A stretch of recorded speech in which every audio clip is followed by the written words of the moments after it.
L'habitat participatif, vous en avez peut-être déjà entendu parler, ou peut-être sous d'autres termes, l'habitat autogéré, habitat partagé, écohabitat par exemple.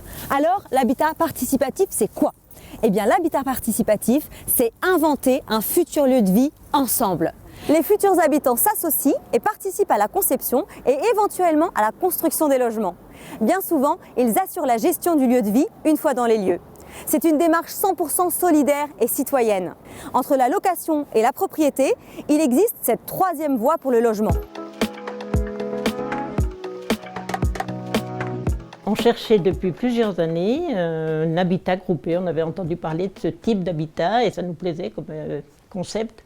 Des maisons en bois, la place du vélo, la végétation, la performance énergétique, voilà, tout ça, ça me plaisait beaucoup. Et tout le monde, quand je dis que j'habite là, tout le monde dit ça te va bien. On sait qu'on n'est pas tout seul, on sait que quand on a besoin de quelque chose, on peut compter sur ses voisins. C'est autre chose d'être en confinement dans une structure comme ça. On se sentait beaucoup moins isolé que si on avait été chacun dans nos appartements. Il y a moins de frais d'énergie puisqu'il n'y a pas de chauffage. Donc du coup, voilà, ça me permet en termes de gestion de mon budget pour ma retraite, c'était une belle vision. Zéro chauffage quand même, c'est pas mal. C'est agréable. 2 fois par an, on fait une journée entretien des espaces extérieurs et c'est une journée vraiment fantastique. Quand on peut faire confiance à ses voisins, ça change tout.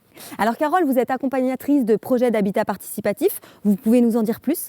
Oui, tout à fait. Bon, je suis avant tout une militante de l'habitat participatif et j'ai été touchée par ces projets et leur portée sociétale. Et du coup, je suis allée chercher des méthodes et des outils pour les faciliter. Bien, nous reverrons Carole, accompagnatrice de projets d'habitat participatif et partenaire de l'EPAZ, dans une prochaine vidéo. Merci Carole et à bientôt. À bientôt.